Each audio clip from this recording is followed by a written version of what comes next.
Shalom, anak-anak yang dikasihi Tuhan, kelas besar. Kita akan memulai ibadah pada hari ini. Ibadah yang pertama kali di tahun ajaran yang baru. Di kelas yang baru, kita akan memulai semua aktivitas dengan beribadah kepada Tuhan. Sekalipun dilakukan secara online, mari tetap bersungguh-sungguh untuk datang kepada Tuhan dalam ibadah ini. Ya, ibadah kita hari ini punya tema yaitu Yesus Pemanduku. Ya, Yesus Pemanduku. Mari kita akan awali ibadah kita dengan berdoa. Dengan bersikap doa yang baik dan benar, kita akan datang kepada Tuhan. Mari kita berdoa. Bapa di surga, kami sungguh bersyukur. Kami memiliki Allah yang luar biasa. Kami boleh memulai awal tahun ajaran baru dengan beribadah kepada Tuhan. Meskipun kami melakukannya secara online, tapi kami tetap mau bersungguh-sungguh beribadah kepadamu. Kami mau bersungguh-sungguh memuji Engkau, mendengarkan firman-Mu, dan kami semua diberkati. Berkati ibadah kami hari ini, kami lakukan hanya di dalam nama Tuhan Yesus. Haleluya. Amin. Kita bersyukur Tuhan Yesus selalu menyertai kita. Tuhan Yesus selalu ada buat kita. Mari bangkit berdiri di rumah ya, masing-masing semangat. Bangkit berdiri bersama-sama, kita mau naikkan satu pujian Jalan Serta Yesus. Gerakannya sangat simpel. Mistia mau waktu kamu memuji Tuhan, setiap kali ada kata jalan, kamu balik arah. Ya, setiap kali ada kata jalan, kita balik arah. Siap ya? Yuk puji Tuhan dengan sungguh-sungguh. Jalan Serta Yesus.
Dialah pemandu kita, dialah sahabat kita.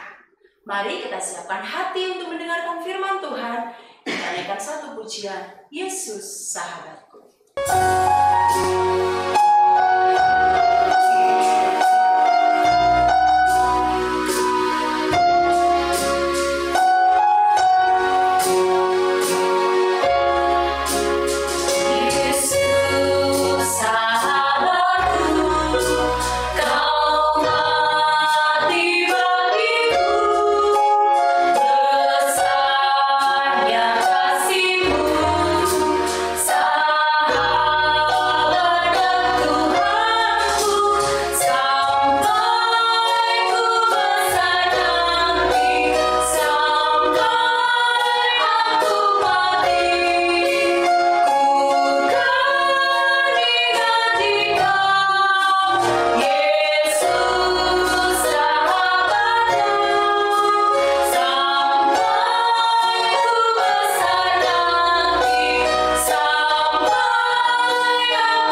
Engkau sudah mengasihi kami dengan begitu besarnya. Engkau rela mati bagi kami supaya menjadi selamat, juru selamat kami untuk selama-lamanya. Kami akan siapkan hati kami untuk mendengarkan firman-Mu. Biarlah Roh Kudus memampukan kami untuk bisa mengerti, bahkan melakukan firman-Mu dalam kehidupan kami. Kami sambut firman-Mu hanya di dalam nama Tuhan Yesus Kristus. Haleluya. Amin. Shalom, siswa-siswi kelas 4-6 yang ada di rumah.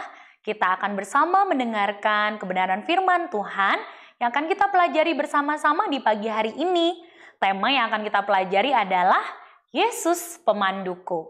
Yuk, yang belum menyiapkan Alkitabnya, disiapkan ya. Nanti kita akan membaca firman Tuhan bersama-sama dan merenungkannya. Terlebih dahulu kita akan berdoa. Tuhan, kami mengucap syukur Engkau yang memelihara kehidupan kami dengan sempurna.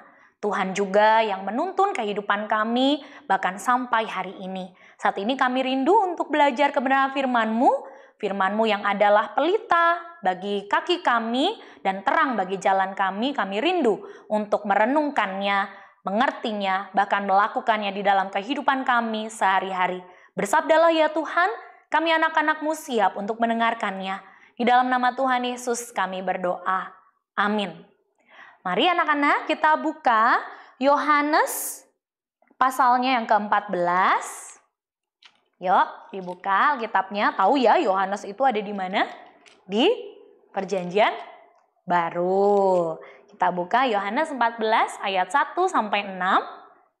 Kita baca bersama-sama ya. Ikuti pembacaan Miss Maria dari ayat yang pertama sampai yang ke-6. Janganlah gelisah hatimu. Percayalah kepada Allah, percayalah juga kepadaku. Di rumah Bapakku banyak tempat tinggal. Jika tidak demikian, tentu aku mengatakannya kepadamu. Sebab aku pergi ke situ untuk menyediakan tempat bagimu. Dan apabila aku telah pergi ke situ dan telah menyediakan tempat bagimu, aku akan datang kembali dan membawa kamu ke tempatku, supaya di tempat di mana aku berada, kamu pun berada. Dan kemana aku pergi, kamu tahu jalan ke situ. Kata Thomas kepadanya, Tuhan, kami tidak tahu kemana engkau pergi. Jadi, bagaimana kami tahu jalan ke surga? Kata Yesus kepadanya, Akulah jalan dan kebenaran dan hidup. Tidak ada seorang pun yang datang kepada Bapa kalau tidak melalui aku. Sedemikian jauh pembacaan firman Tuhan. Ya anak-anak semua, Miss Maria mau ajak kalian untuk sedikit traveling dulu. Lihat ya gambar-gambar yang ada di samping ini. Pernah nggak kamu pergi ke tempat-tempat ini? Bali, ya tentunya ini sebelum pandemi negara api menyerang begitu ya. Jadi anak-anak pergi untuk jalan-jalan ke sana. Atau Jepang. Ada yang pernah pergi ke sana? Prancis? Atau ke Korea mengunjungi Blackpink yang baru saja rilis video musiknya. Wah, biasanya nih dalam kondisi yang normal ada jutaan orang yang pergi ke tempat-tempat wisata itu. Nah, kira-kira kalau pergi ke sana, apa saja sih yang anak-anak butuhkan? Tentu dokumen-dokumen yang diperlukan. Lalu secara pasti kita mau pergi kemana, kita mau jalan-jalan kemana, misalnya ke Jepang nih, kita mau makan apa, kita mau lihat apa di sana. Nah, kira-kira kalau anak-anak disuruh pergi sendirian ke Jepang dari Solo, kira-kira bagaimana ya? Mampu nggak untuk sampai ke tempat yang dituju? Apalagi, bukankah Jepang itu tempat yang bahasanya itu berbeda dengan kita, bahasa Indonesia. Atau kamu yang jago bahasa Inggris, mau pergi ke sana tanpa siapapun. Wah, ternyata di sana banyak orang Jepang juga nggak bisa bahasa Inggris. Kita bisa aja akan dibohongi oleh orang-orang di sana dan bisa juga tersesat. Karena itu, ada hal yang penting nih yang harus kita miliki untuk bisa pergi ke tempat-tempat wisata itu tanpa harus nyasar ke sana dan ke sini. Kita butuh seseorang, kita butuh pemandu. Apa atau siapa itu pemandu? Pemandu adalah seseorang yang menuntun kita untuk menuju kepada tujuan yang benar. Tahukah kamu anak-anak bahwa ada sebuah tempat yang jauh lebih indah daripada Bali, Jepang, Prancis, Korea, atau tempat manapun yang paling indah di dunia ini yang bisa kamu bayangkan. Tempat yang indah itu tempat idaman semua orang. Karena di sana tidak ada ratap tangis, tidak ada penyakit, bahkan tidak ada COVID-19 yang mampu untuk menembus ke sana. Kalian tahu semua tempatnya apa? Ya, surga. Di surga hanya ada sukacita karena kita hidup bersama dengan Allah. Di sana akan hanya ada kesenangan. Kenapa? Karena di sana kita akan hidup bersama dengan Allah. Tetapi masalahnya kamu dan saya adalah orang-orang berdosa. Lah, apa masalahnya, Miss? Kalau saya adalah orang berdosa? Boleh dong, aku pengen punya cita-cita ke surga. Kalau nanti aku sudah meninggal dunia, aku nggak mau ke neraka. Tapi kenapa jadi masalah kalau saya orang berdosa? Ya, karena di surga tidak ada setitik pun dosa yang Allah izinkan untuk ada di sana. Wah, padahal Alkitab memberitahukan kepada kita di Roma 3 ayat 23 berbunyi demikian. Karena semua orang telah berbuat dosa dan telah kehilangan kemuliaan Allah. Kalian garis bawahi di sana kata semua orang. Artinya tidak ada perkecualian. Semua orang telah jatuh ke dalam dosa. Kamu orang berdosa, saya orang berdosa. Papa mamamu orang berdosa. Semua orang adalah orang berdosa. Tidak peduli, mungkin orang ada yang berkata, dosaku kan kecil, Miss. Dibandingkan dengan dosa orang itu dosa besar. Eits, Alkitab tidak pernah ajarkan kita ada dosa kecil, ada dosa besar. Gak pernah.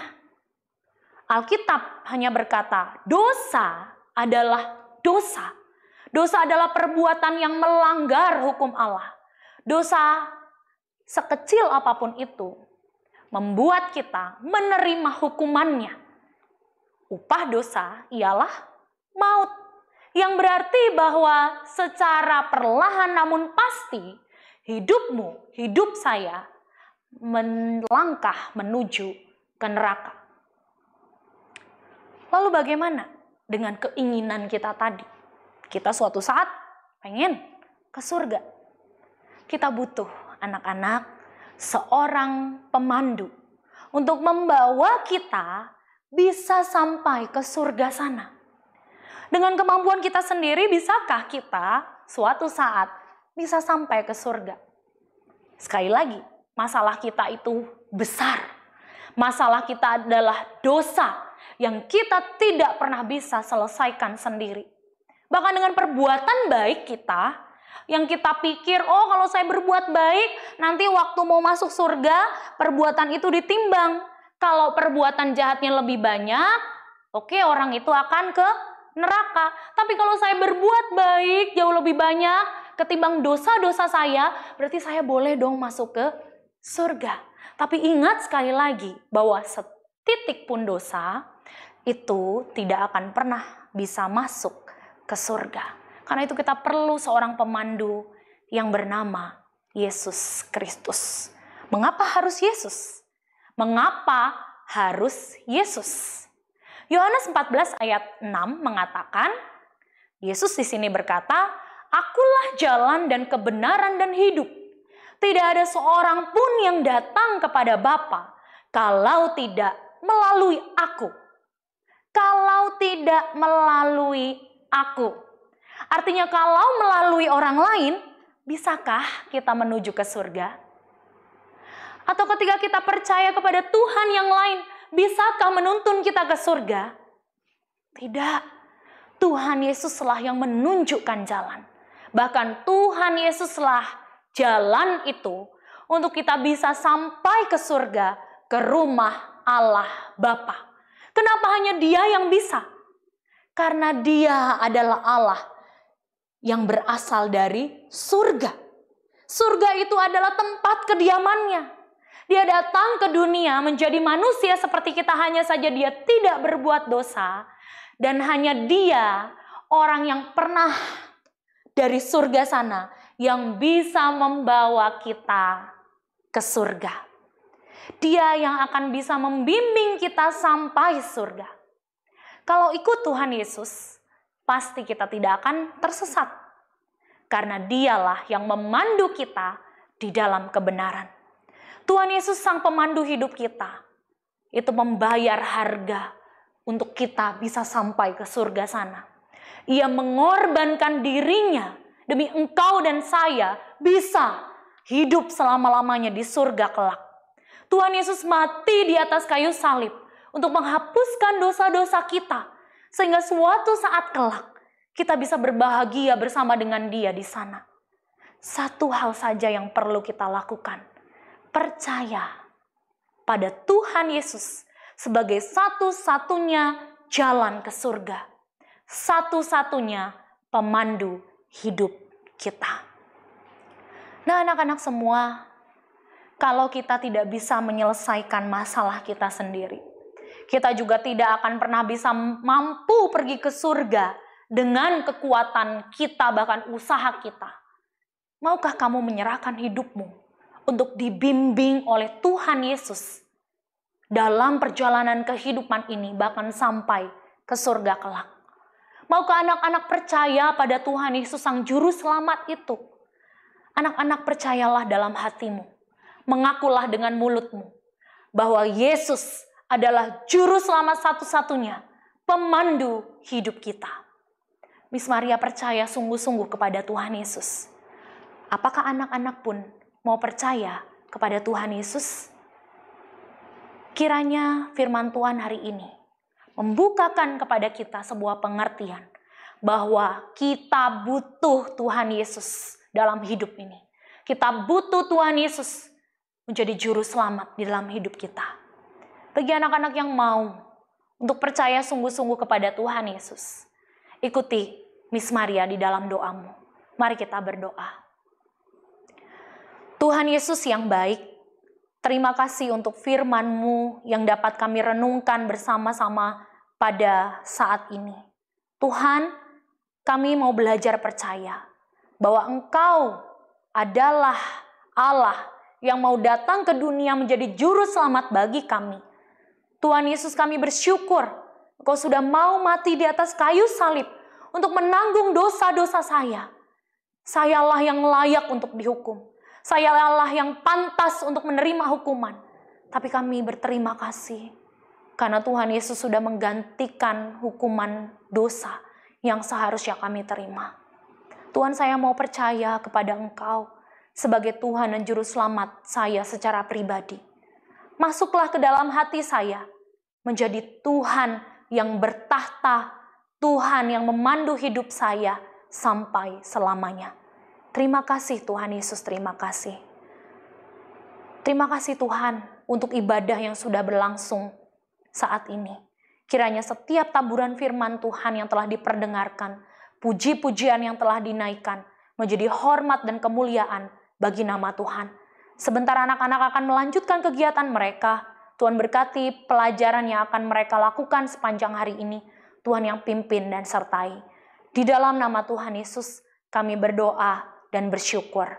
Amin. Tuhan Yesus memberkati kita anak-anak. Puji Tuhan anak-anak, kita sudah mengakhiri ibadah kita, ibadah siswa pertama di semester yang baru. Hari ini dengan baik. Mari kita akhiri dengan bangkit berdiri dan menyanyikan lagu Mars Kalam Kudus. Bangkit berdiri, taruh tangan kanan di depan dada.